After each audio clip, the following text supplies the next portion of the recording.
सम्पूर्णमा elevate academy online learning प्लेटफर्मको तर्फबाट नमस्ते। आज मैले हजुरहरूको सामु मोर्फोलोजी अफ फ्लावरिङ प्लान्ट्सको पार्ट 4 भिडियो लिएर उपस्थित भएको छु। मैले यस भिडियोमा मोर्फोलोजी अफ फ्लावरिङ प्लान्ट्स अन्तर्गत पर्ने modification of advantages roots for the vital functions पढाउने छु। मलाई आशा छ मैले पढाएका कुराहरू तपाईले बुझ्नुहुनेछ। यहाँ हामी आफ्नो टपिकतिर लागौँ। यहाँ सुरुमा लेखिएको छ modification of advantages roots for other vital function. मैले modification of advantages root for the mechanical support अघिल्लो भिडियोमा पढाएको थिएँ।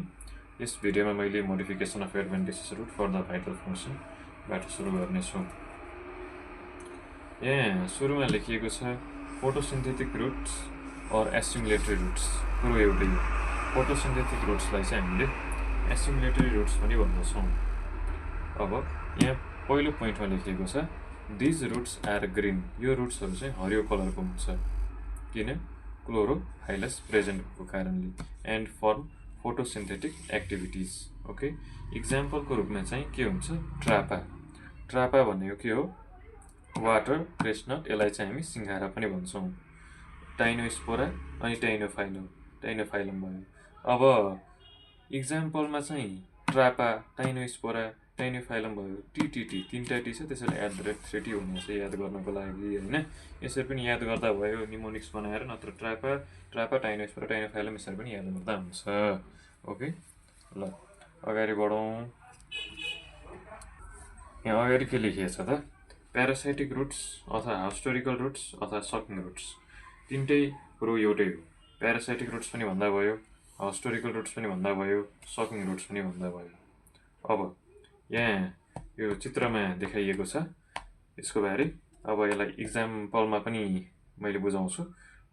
यो चाहिँ डायग्राम तपाईले स्क्रिनशट लिएर राख्दा पनि भयो अथवा कपीमा बनाउँदा पनि भयो।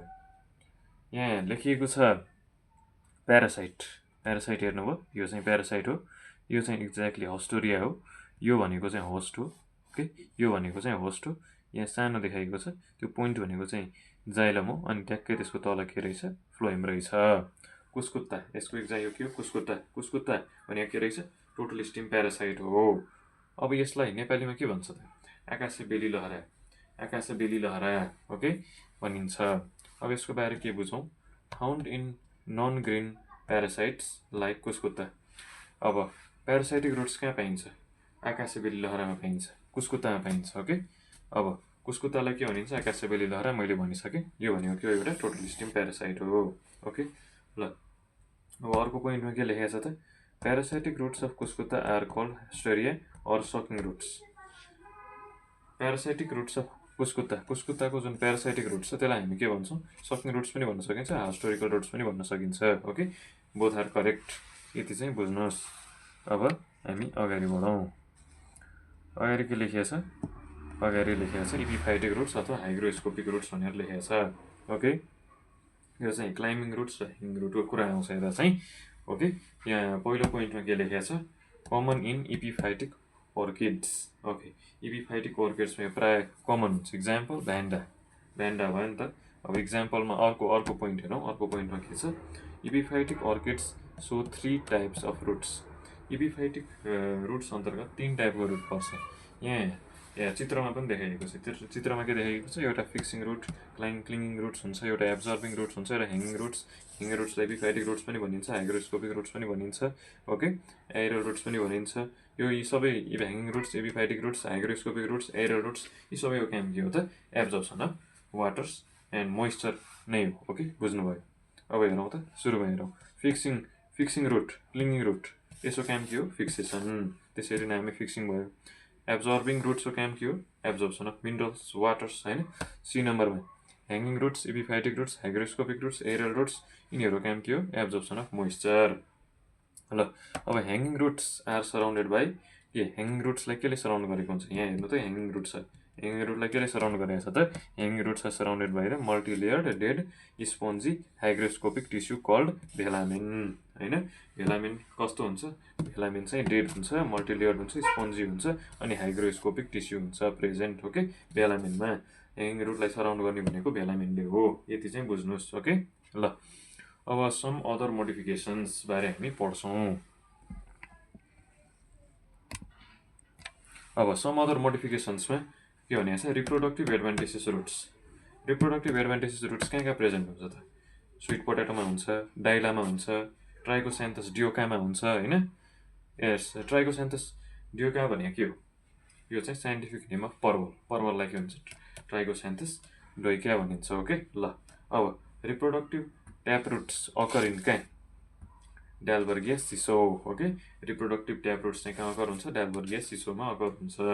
अब रुट थोर्न्सको इक्जाम्पल के हुन्छ त रुट थोर्न्स मलाई आई थिङ्क मैले अघिल्लो नै पढाइसकेको छु नत्र अगाडि पढाउनेछु ओके ल।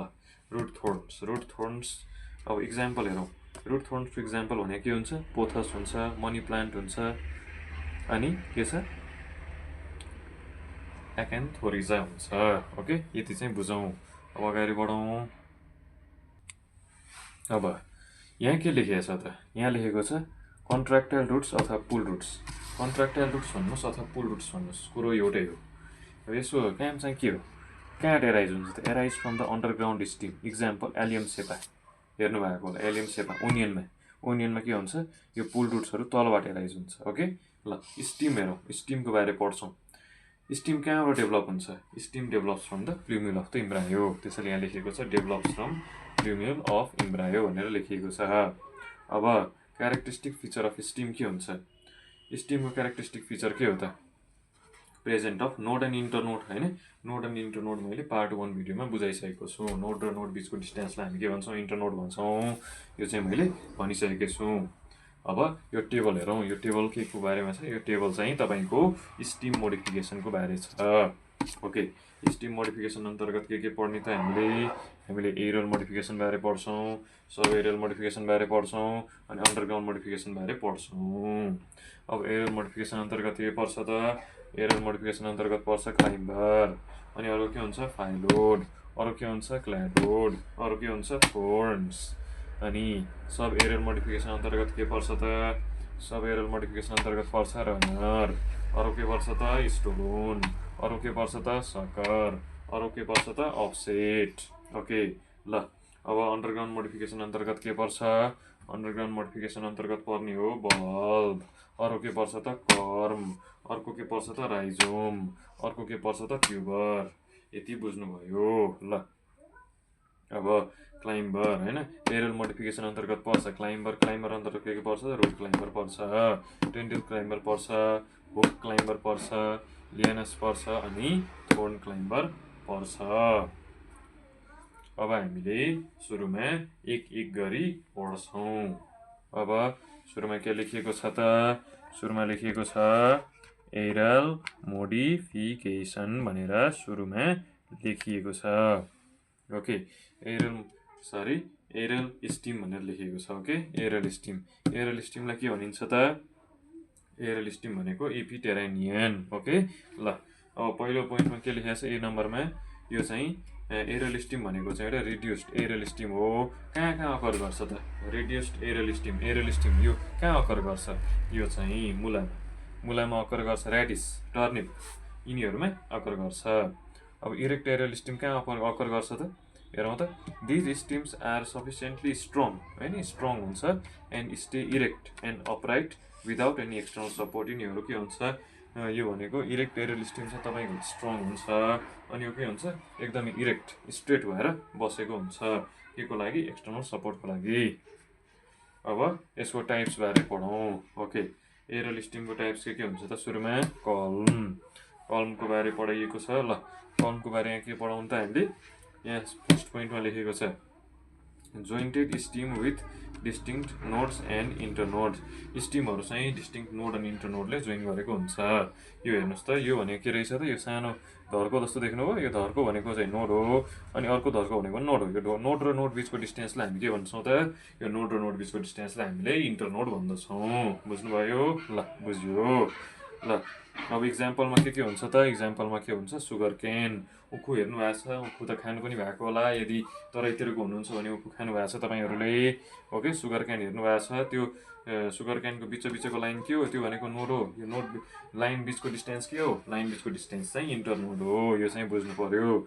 मेज, ब्याम्बो होइन, योहरू त तपाईँ देख्नु भएको छ होइन। सुगर क्यान त खानु पनि भएको छ। अब यो के हो त, अब काउडेक्स भनेको छ, काउडेक्स। अब एरेल स्टिम अन्तर्गत के पर्छ त, काउडेक्स पर्छ। यता के हुन्छ, स्टिम इज अनब्रान्च्ड। स्टिम के हुन्छ, ब्रान्च्ड हुन्छ त हुँदैन। स्टिम के हुन्छ, अनब्रान्च्ड हुन्छ। के हुन्छ, बाक्लो हुन्छ, थिक हुन्छ, सोलिड हुन्छ, अनि कस्तो हुन्छ, सिलिन्ड्रिकल आकारको हुन्छ, with the crown lips and apex only. यिनीहरू के हुन्छ, क्राउन टाइपको लिप हुन्छ अनि एउटा एपेक्स मात्रै हुन्छ। यो चाहिँ बुझ्नु पर्यो। बुझ्नुभयो होला। अगाडि बढौँ। ल यहाँ के लेखेको छ, trunk is marked by scar of fallen leaf base. ट्रङ्कलाई केले मार्क गरेको हुन्छ, एउटा स्कार्फ लिफ बेसले मार्क गरेको हुन्छ। इक्जाम्पल भनेको कोकोनट ट्री, हेर्नुहोस् कोकोनट, अनि साइकसहरू हुन्छ। ओके, ल अब यहाँ के छ, स्युडोस्टिम कहाँ पाइन्छ त, एकालुसेन्ट प्लान्ट्सहरूमा पाइन्छ। एकालुसेन्ट प्लान्ट्स भने के हो त, ओके, बनाना, ओनियन अनि जिन्जिबर हुन्छ। ओके, जिग्निम्बर। ओके, त्यो हुन्छ। यो कुराहरू याद गर्नु पर्यो। मुख्यतः यो इक्जाम्पल सुरुको बनाना ओनियन याद गर्नु पर्यो, जिग्निम्बर चाहिँ याद नगर्नु पनि भयो। ओके, मलाई आशा छ मैले पढाएका सजिला कुराहरू तपाईँ सजिलैसँग बुझ्नु भएको होला। ओके, ल धन्यवाद।